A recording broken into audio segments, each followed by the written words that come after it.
Sorry to hit you up with a request right away, but if you enjoy this podcast, please take a moment to leave us a review on Apple Podcasts, and even subscribe if you'd like. All right, shameless self-promotion is now out of the way. Today our guest is Meinl Cymbals artist Art Cruz. Art is the drummer for the U.S. metal giants Lamb of God. He began filling in for former Lamb of God drummer and fellow Meinl Cymbals artist Chris Adler a couple of years back, and recently found himself as the permanent drummer of the band. Admittedly for Art, this is a dream gig. Art has been a Meinl Cymbals artist for 11 years now. I first met him when he was drum teching for his friend and fellow Meinl Cymbals artist Alex Lopez of Suicide Silence. The first thing Art did was break the ice by showing me some pretty great magic tricks. Art is in fact a really good magician. Shortly after that, Art landed the drumming chair with the deathcore band Winds of Plague. That gig took him all over the world multiple times. After leaving Winds of Plague, Art took some much-needed downtime to get clarity about what his next move would be. His next gig found him with metal legends Prong, another gig that took him all over the world. Fast forward to now, and Art is drumming for a band that were heroes of his, Lamb of God. Art and the band have recently released the first single from their new album that's due out on May the 8th. The song is called Checkmate, and you can hear it on YouTube and other sites as well. I recently had the chance to sit down with Art when we were both in Southern California for the Winter NAMM show. Thursday morning when the show started, Art came by my hotel room at 9 a.m. promptly, and we had a great conversation. I've always been a fan of Art. You really will be hard-pressed to meet a nicer and happier guy. He's a great drummer, a great magician, as I already mentioned, a great guy, and a world-class smartass, which means he and I get along really well. So sit back and enjoy the podcast. So I've got Art motherfucking Cruz in the house right now. Art Cruz here in room 536 at the beautiful Clarion Resort in Anaheim, California. You hear a lot of noise in the background. That's the NAMM show going on. Oh, man. We're kicking the NAMM show off with a podcast at 10 in the morning with Art Cruz. We're here. I was a little late, but, parking's a pain in the ass always every year. But dude, thank you for coming down. I seriously appreciate it. Genuinely stoked. I'm an LA kid, so... But and it's NAMM. I was going to be here anyways. Right. So, man, I'm going to cut to the chase. Yeah. Let's get it out of the way. How'd you just get the gig with Lamb of God? Oh, man. It's crazy. I've known the guys for, what are we, in 2020? 10 years, actually, this year. When I was with Winds of Plague, we did that Mayhem Festival. And that was the first year that I met those guys. To be quite honest, it's just... Our relationship, we were like brothers almost instantly when we met, and if I can really break down how I got the gig, I'm gonna kind of rewind to that year on Mayhem Fest when I think Chris had to leave to go home he had to take a flight home on a personal leave, and he was gonna fly back on a show day. Long story short, he's like, "Yo, I'm not sure if I'm gonna make it. You think you could play the songs?" I'm like, "Yeah." You'd already sat in with him once on that tour. This is at this point he's asking me can you sit in potentially, and this is when I started to play with them. I would do one song each day to kind of rehearse. Oh wow, okay. And I mean, to be quite honest, I feel like that was my audition back then. Huh.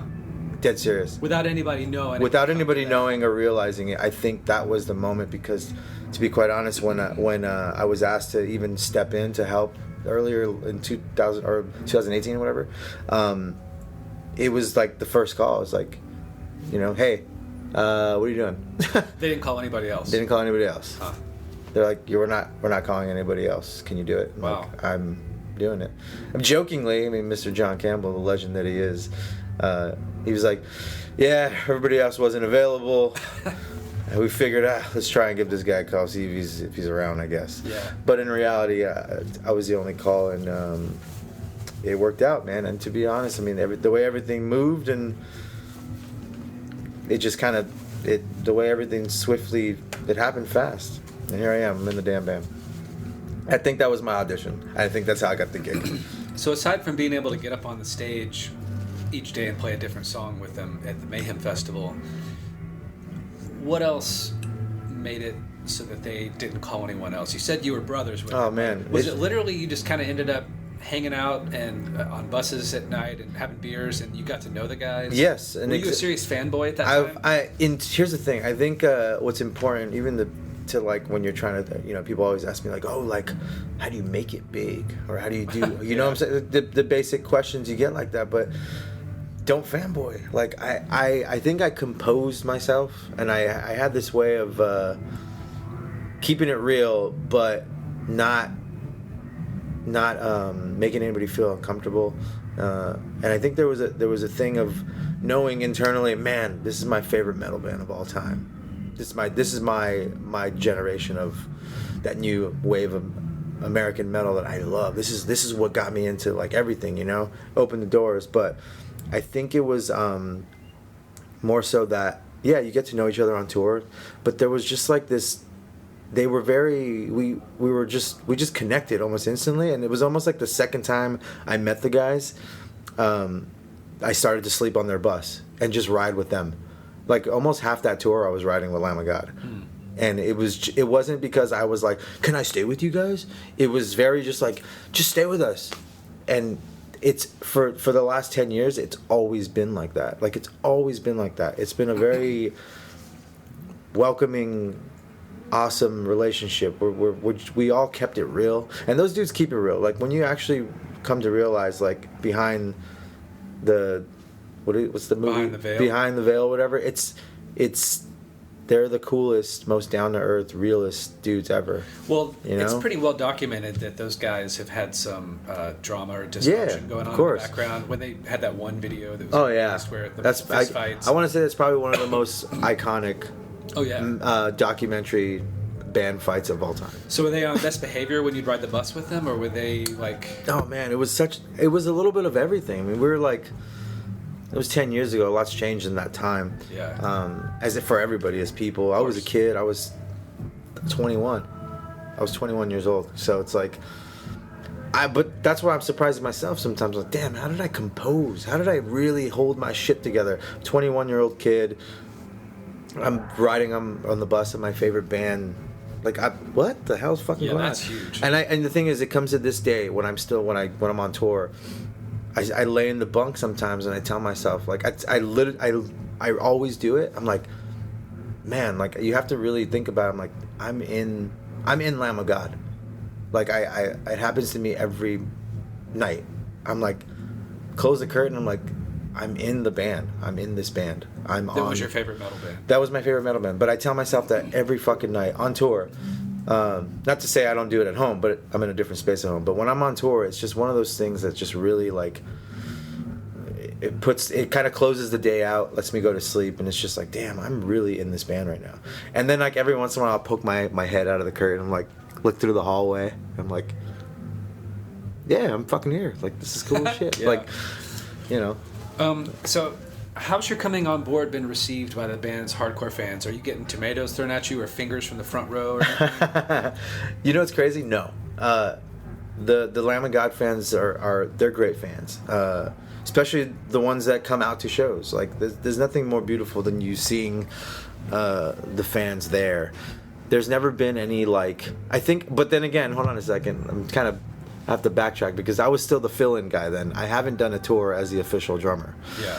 So it remains to be seen. By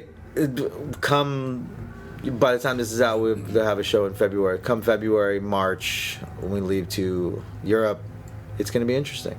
Yeah. But even then, it might not be. I might have to wait for an American tour. You know what I'm saying? Because Lamb of God's hardcore diehards are American fans, and it's just so. European fans are universally amazing because they don't get everything as often, and people know that in music, but you're not going to get fingers like that entirely unless you open for Slayer and you're in Germany. But that's a given. Yeah. But no, man, you know, it's like I'm curious to see what happens. It's been taken pretty well. I understand people's concerns and issues with it and things like that, and there's a lot of people that are just interested. And you got the keyboard warriors, dude, that are annihilating me, but the key is not to get trapped in comments. And that's behind a keyboard. It's those guys. It's a whole other thing to be right in front of your face telling you what they think, which they won't do. Never.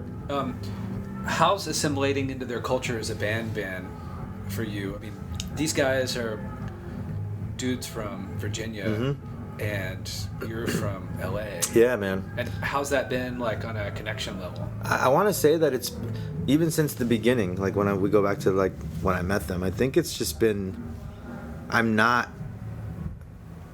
proud of who I am. Like, and if you follow me and you understand that I'm very much drilling that down everybody's throat, because it's something to be proud of where you come from, and whether you are an immigrant or not an immigrant, or you're from America or where your family's from, whatever it may be, it's just something really that feels really good to be stoked on your culture. But if there's anything that Lamb of God is they're very open-minded with everything, and people kind of just assume, you know, you're from the South, and you know, there's a whole different lifestyle out there. I know. I'm from Tennessee. Yeah. And I don't sound it, but I am. It's a real thing, man, and you got to just kind of take it in and just kind of let it. If it's negative, let it bounce off you. If it's positive, then take it in and learn. But these guys have been, they're open to it, everything. Like I think everybody's like.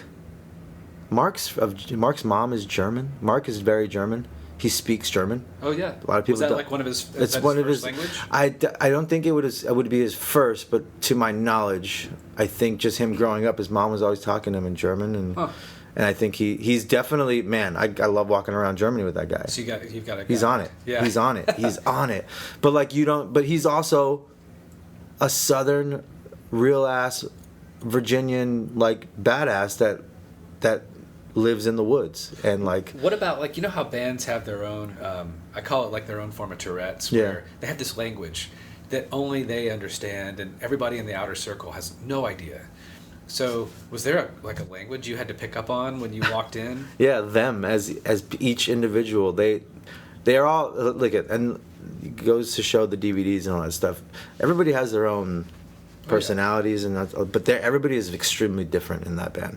Every single person, you know, you get some bands that are just everybody's like the same, or like there's a real brotherhood because of how different everybody is. And I think that's what's important. I'm coming to realize that now. That's actually something that's very true. I think that's what's so important, and I think why we click is everybody is already so different and has to deal with each other's differences. And there's a different brotherhood. Everybody, you know, when you're in a band, you're like, we're brothers, like this is what we do, we live and eat together, and we do this together, and this and that. But there's a fine line with that, and I think these guys are so different that it's disciplined everybody, and it's opened everybody's mind over the course of however long 20-something years.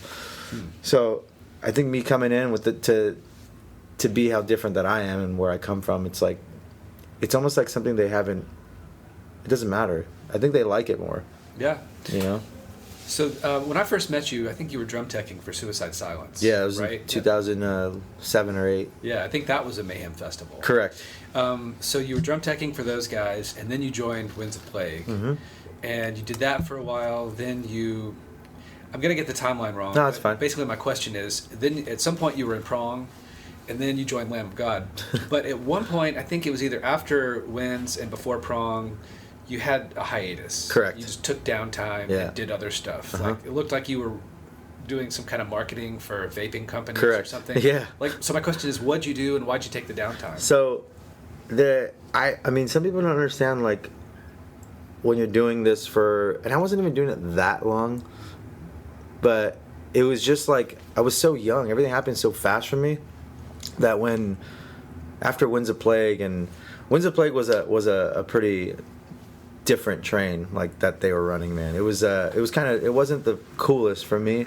It was an awesome experience, and I had a great time, and I'll forever remember it. And I'm still friends with everybody as we all got older and matured and things. But back then, it wasn't the most pleasant.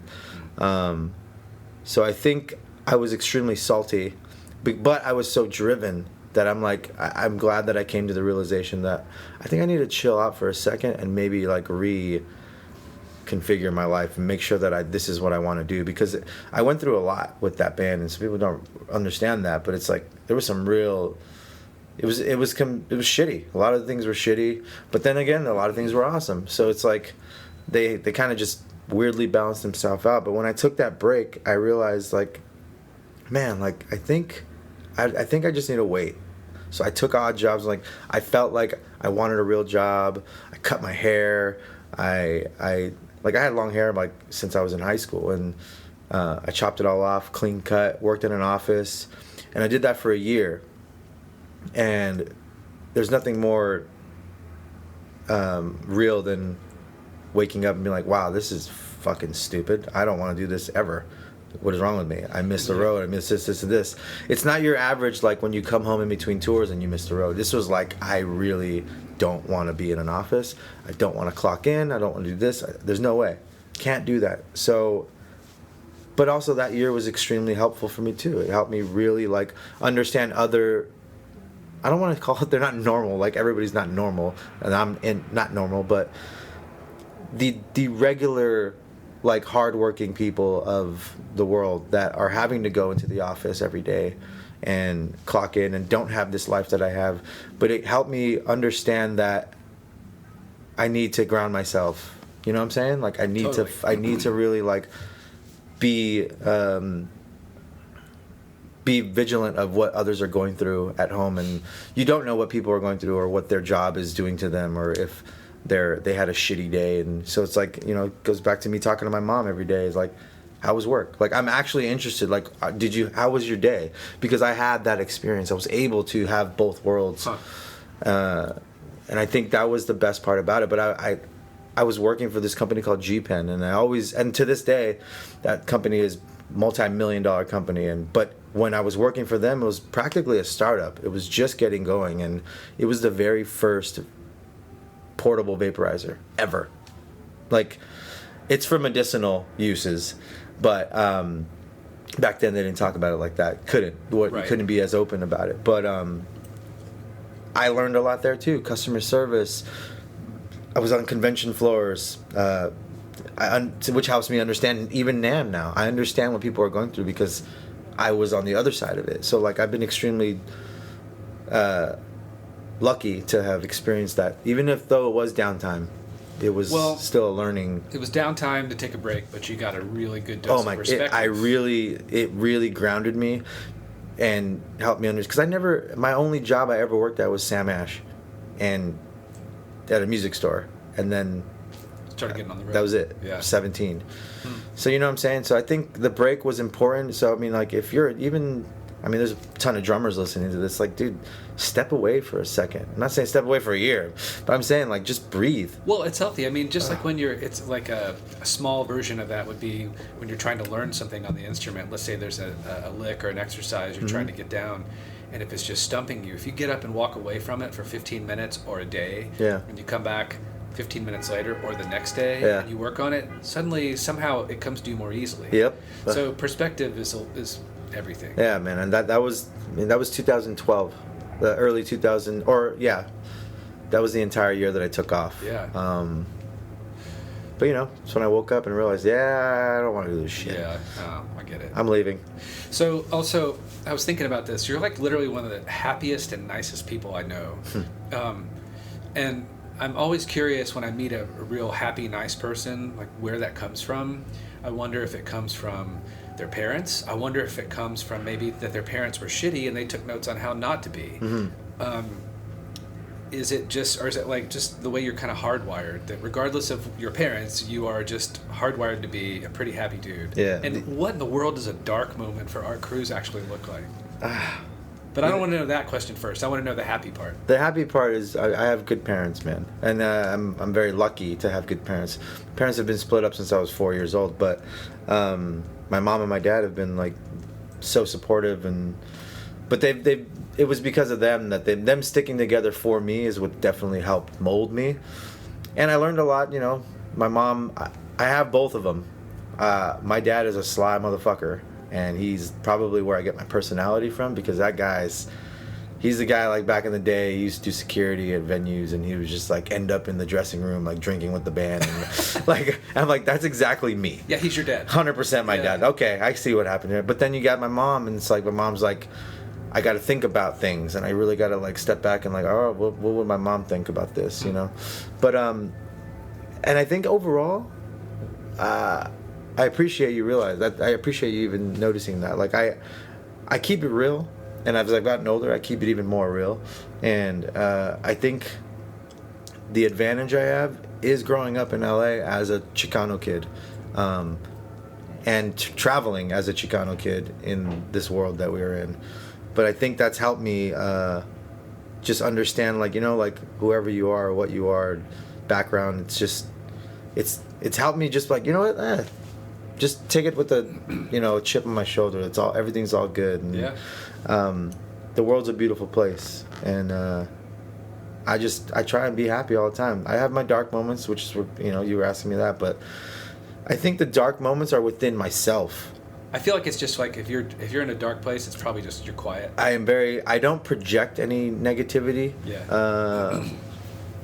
I never show that side publicly, or it's funny enough, the only people that can understand that are my mother.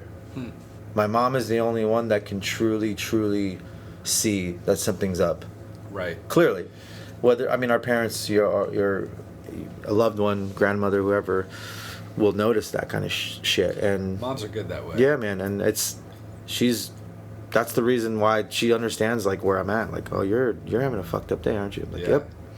But I won't project that out, you know? Yeah. Again, like you said, I'm just quiet, I guess. Yeah. But overall, I'm a happy son of a bitch, man. You are, dude. I think that's, you know, it's... I'm a lucky son of a bitch. It's one of the things that attracted me to you, as far as you, like, working with you, and then we became buds along the way, was that when you and Alex from Suicide Silence walked up to me behind a stage in front of the stage in this field, and it was right out. I remember it exactly. I remember what it looked like. I think we were in like Indianapolis or someplace like that, and right away, man, you just like, I mean, you didn't hesitate. You looked me right in the eye. You smiled. You laughed. You immediately were easy to get along with, and I'm like, damn, this guy's awesome. Yeah. And so then when you started playing, it was and you approached me about that. I don't even remember how you did. It doesn't matter. I was like, hell yeah, let's go. Yeah. So to anybody out there that's listening, the personality part matters just as much. It's so much more. It's so much deeper. You have to just be cool, man. You got to be cool. And it's just like I tell everybody, just get involved, man. I've been saying get involved since like 2000, since I started. I'm just like, yo, like, just make friends. It's the same question, same answer to all the questions. Like, how do you make it? Again, same thing. Just be cool. Make friends. And not cool where everybody thinks you're cool. Just be friendly. Just be, like, there's no point. Be a sweetheart. Yeah. And even people you don't like, or dislike, you know, like, there's people that a lot of people just can't stand to be around, and that's just the reality of the world. Like, that's what personalities clashing. You got to figure out how to get along. But you have to figure it out, man, because it's like, that's the reason why I am where I am. That's it. It's just, I get it. It really is the truth. I mean, and I play drums a bit, you know, but I personality, like you said, is so much more important. You could be a killer drummer, but if you're an asshole, Lamb of God's not going to want to hang no way with in hell. us. Because it's like an hour and 15 you're on stage. Mm-hmm. It's 23 hours they've got to be around you. So... Yeah. Okay, wait. So I got to get to this too. Yeah. This is part of it. I'm going to forget this question. I'm sorry to interrupt, but I got to put this out there. You're going to hate me for telling the world this. You know what I'm getting ready to tell the world. Oh, boy. You're a killer magician. Yeah. Where did that come from? I mean, I've seen you blow people's minds. In my mind, you're going to do a trick for me as soon as this podcast starts. Oh, yeah. I know you got a new one. I think, again, it goes back to, like, my parents being separated. But the way I got into it in a very condensed form, I used to visit my dad on Wednesdays, and he'd pick me up. And not to say his house was boring, but it was boring on Wednesdays because it was the only day he'd have me for, like, the evening, and then he'd take me back home that night. But on Wednesdays there was it was Fox Family Channel. That's when they had Fox Family. They don't have it anymore. They used to have that World's Greatest Magicians was the TV show, and I would kind of sit there and watch it because there was nothing else to do at that moment. We'd have dinner or whatever, and then I'd just be chilling, and he'd be watching a movie or whatever. I'd just be in my own world. But I just saw it on TV, and there was something that just, like, hit me. I was like, but it wasn't like, it was the initial, like, magic. Wow, like, look at that. That's, like, so impressive. The emotions that you go through when you are, like, wowed by a magician it's extremely special, and it goes a lot. It's really scary how the feeling is when you get shown magic. Like, you can be in the darkest, deepest place of your life, and you show magic, or get shown magic, excuse me, And your day, for that moment, wow, you're not even thinking about anything bad or anything. But it was something about that reaction that I had. I had that reaction, like everybody does, I would hope, with magic. On TV, getting shown, and I was like, this is what I want to do. I want to do magic. This is cool. But this guy, Matt King, would show you a trick before every commercial and then teach you how to do it when he came back. And I would sit and wait for that damn moment every fucking Wednesday. Until finally my dad and my aunt bought me a magic kit. It's a Lance Burton magic kit. I don't even know if that guy's alive anymore. But yeah, that's literally how I started. And honestly, that's, again, another thing that's helped with my personality. Like, it's helped me really open doors in the sense where to getting to know people. And dude, that was the first thing you did to me out that yeah, field. It was a quarter. You showed me your quarter trick. Yep. Yeah, it was amazing. Yep. I still never get tired of it. It's one of my favorite tricks ever. But I think that's really how I got into it. It was TV and seeing it on TV, and then to be honest, the reason why I still do it deep down inside is because of the reactions.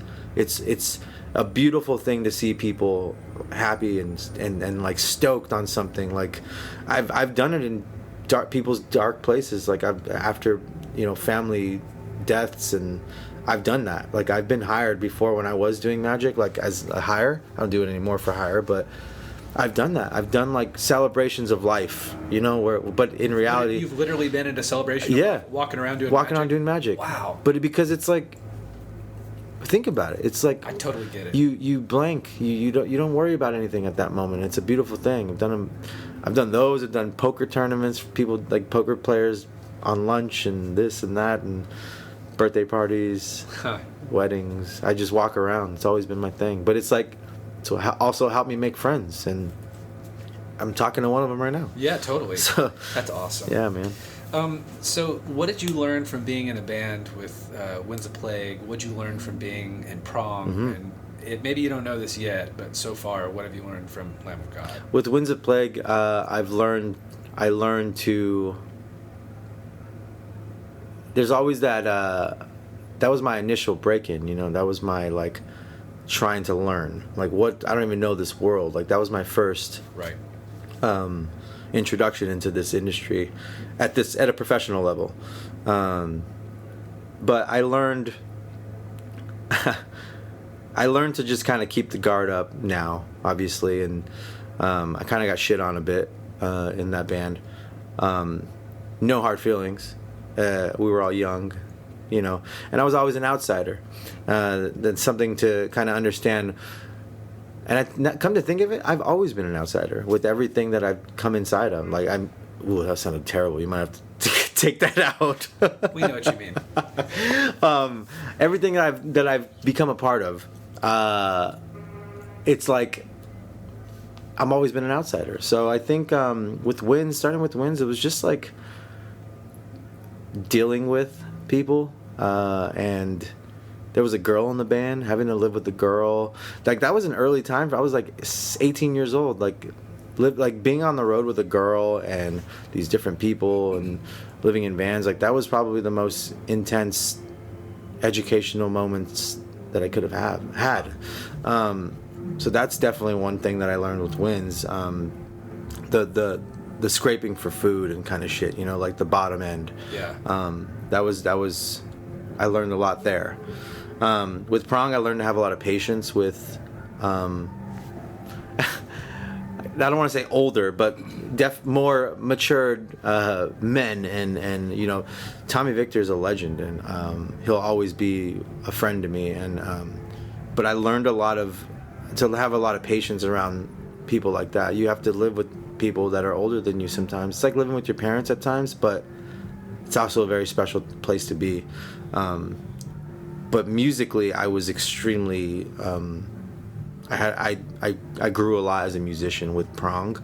Winds was just like we were just blast beating and playing heavy metal, but Prong was much more of a groovy, a groove metal thing that you had to kind of really sit back and actually listen and feel the music more with somebody like Tommy. Because that's what he did. He comes from New York and gritty, like, just overall, I think it was just maturing with him. is where it came from, and that helped me a lot as a musician. And again, I think I'm just kind of repeating myself at this point, but you know what I'm talking about. It's just having to I just matured a lot with him more, with Prong more, because you're with older people that have been doing this for 30 years, and kind of put me in my place too. I kind of left Winds of Plague like, fuck these guys, like I can do better, like I'm in that mode. So when you join a band like Prong from Winds of Plague, I kind of had to like, okay, well I need to chill out. I don't know what I'm talking about. I thought I knew what I was doing, right? And then you go and you play with this guy that's been doing it for 30 years, who's seen the roller coaster of everything, when records were going up and people were buying records and touring and 360 deals and major labels signing metal bands and things like that. So I learned a lot, and I think it was just maturity in Prong. But now with Lamb, it's like, I know it's a bit early, but even the last 2 years have been another learning process, because it's like another level that I've never been a part of. This is like the big leagues, you know. This is, it's not. I'm not. We got our own band bus, and there's a crew bus, and there's a semi truck holding my drums. It's like, this is things that I never imagined. So I think so far, it's just still constantly learning. I think that you have to keep learning, right? Yeah, sure. I mean, you have to keep educating yourself on this, what we do, but it's kind of early to say with Lamb of God. But so far, it's just been I'm still trying to settle in my emotions.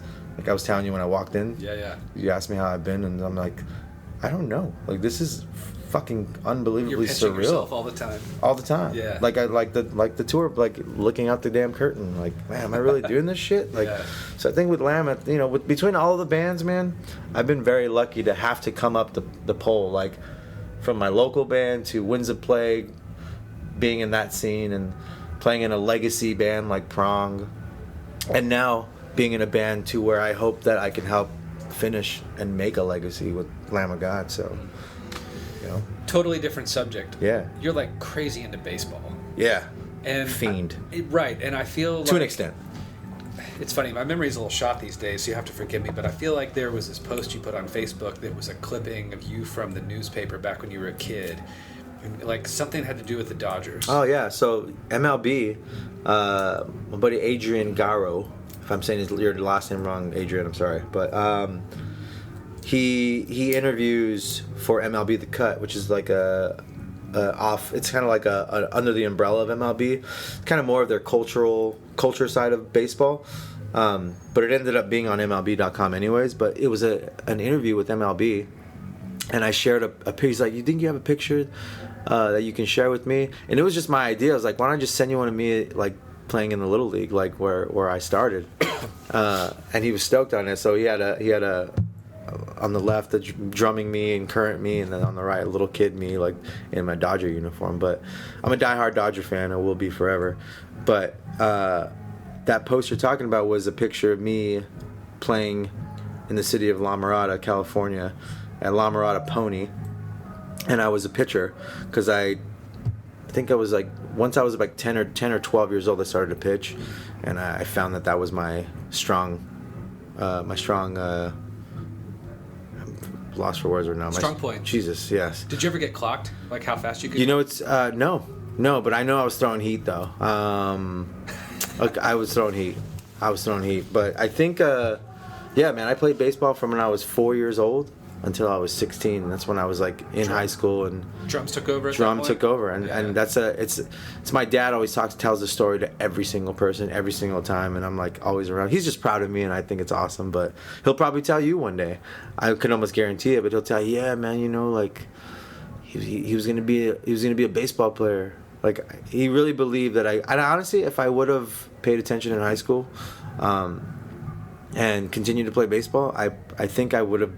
I feel confident enough that I would have been able to do something with it, maybe minor leagues or something like that. But I think I broke his heart when I picked up the drumsticks and realized, well, this is cool shit, man.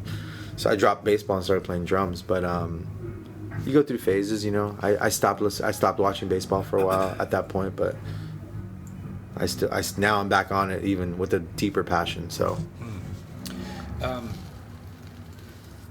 So another random subject, but Mm-hmm. I want to know what your take is on social media these days, because I remember a phone call that we had where you seemed a little uncertain about how to participate in it, or even if you should. Yeah. But it's funny because now, I mean, you landed one of the most coveted spots in metal without ever having any kind of real serious participation in promoting yourself on social media. Correct. So, and clearly that wasn't a necessary component of getting the gig, as you mentioned before. But just what's your take on it now that you are, it's not like an absolute necessity for you? Yeah. It's Or you it's okay if you're still uncertain. No, you don't have I'm to not. give a definite answer. I'm not. I just think I can keep it real because some people are not on it at all. I envy that. Yeah, I'm like, good for you guys. That's cool. It's kind of a fine line. I think the way that it's like, I'm trying to, how am I going to explain it without people thinking that? I mean, you'll understand. I'm a good guy, but I think it's the way that it's become so important. I understand it. I think it's extremely important, and it's a valuable tool for anybody that's doing anything. And I think my take is more specific on the drumming movement of it. I'm a touring drummer. I'm in the shit. I'm touring nonstop 9-10 months out of the year. I'm in a different world. It's trying to understand where these guys are in their heads. I want to ask people, like, I've talked with Ciros about this. I'm like, how like, you've built this thing where this is all you need to do in terms of like educational stuff, and I think we're in a modern the modern movement of drumming is educational. It's important, and I think that's great for drums and music and everything else. But sometimes it's really upsetting to see that some guys are not playing in front of people. I want them to experience that. So I guess sometimes it's not salty on that person. It's more, or what they're doing with their social media. Yeah. I want them to play in front of people. Like, I want them to really feel what I feel. You know what I'm saying? Totally. But to kind of circling back to social media as a whole, I've gotten better at it. I feel like I was right in between, right in the middle of, like, I could have done it, but then I didn't. But then I guess it doesn't matter. And then now it's just kind of like, I guess I got lucky. Or it's just kind of, when I post and when I talk about things online, I really like them to have meaning. And I'm not a content creator constantly building content. You know what I'm saying? Like this week I have a guy following me with the camera, but it's to do an overall video. Like, I want people to see what I went through, and that's important now. People want to see that, and I get asked about it all the time. So it's just me I'm trying to ride the wave of social media, and I'm getting better at it. But I think it's the playthroughs that I'm not good at, and that takes a lot of time because nowadays kids have the shortest attention span and they want everything to sound perfect. And I guess this is where it gets a little, where it might be, I'm kind of criticizing a little bit, but I realize that there's a lot of people on YouTube and drummers on YouTube that it's just, I can't stand when it's overly produced. Like, it's no, they wouldn't know how to do a one take. There's no the feeling. I am such a feel good drummer. When I play live with Lamb of God or any project that I've ever done, I might not play things exactly note for note for note exactly how it is on the record. But why? Why would you do that? Yeah. That's not having fun. Like, the fun part of that was when you created that in the writing process and in the studio, and you'll always be able to listen to it and like, that was fun. But like, you have to want more.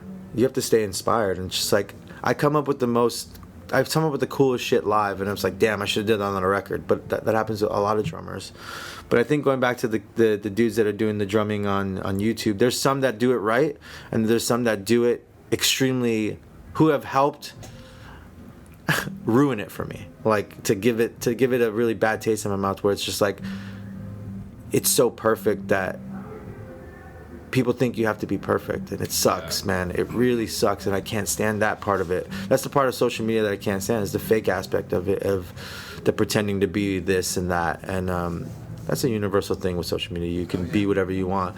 It gives you a voice, and that's a good and a bad thing, obviously. But when I do playthroughs, which we're gonna do one. We're gonna do one. It's gonna be real. And the ones that Meinl do, the videos Meinl does, Jesus, it's early, guys, for me. The videos that you guys do are what I love them, and that's why they're such a big hit in the drum community. You guys have the best drum playthroughs. It's just like everything about it. It's really, really, you have set the tone for a lot, and it's the artist roster has grown because of it. Like, and you got the right guys playing the right things and showing the right things on these videos, and they sound great.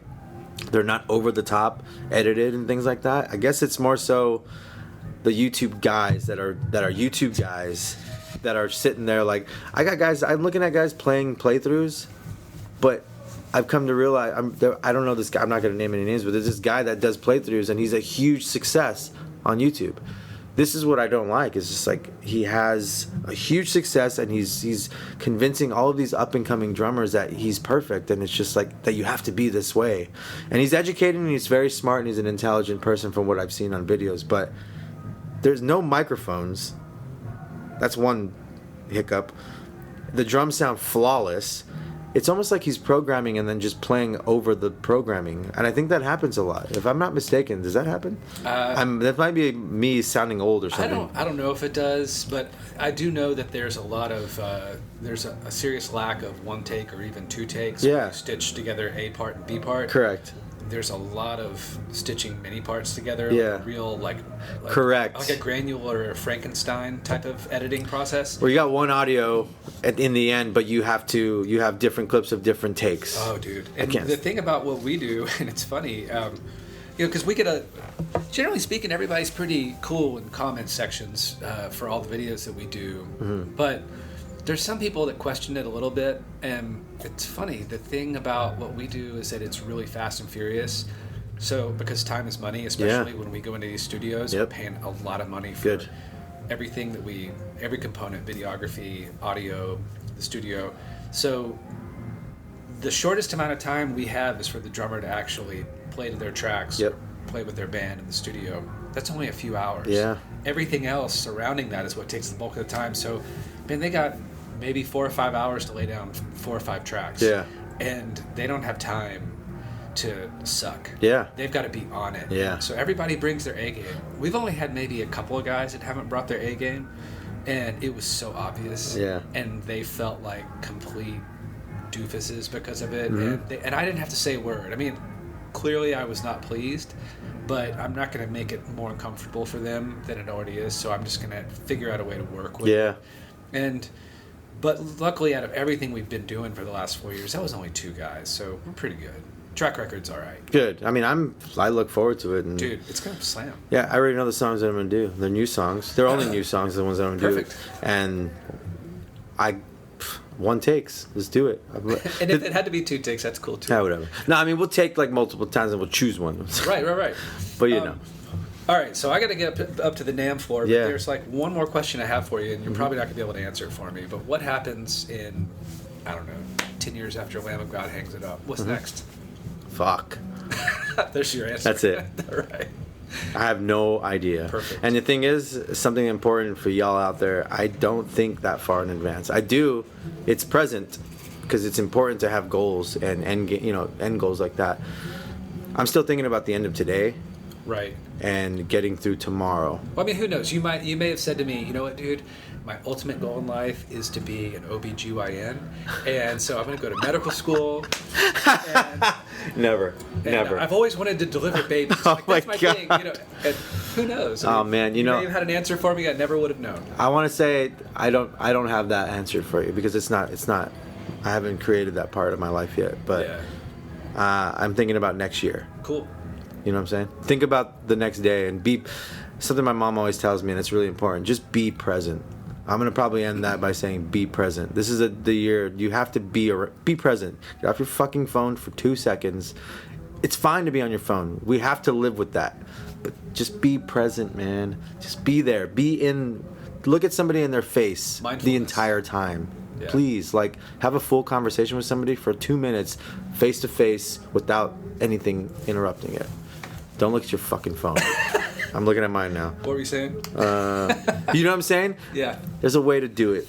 There's the way to do it, dude. man. Thank you for being here, Art. Yeah, man. I thanks for having me. I've always wanted to do this, so I don't do very many podcasts, so I think I've done one. Right on. So and this is like my second one ever.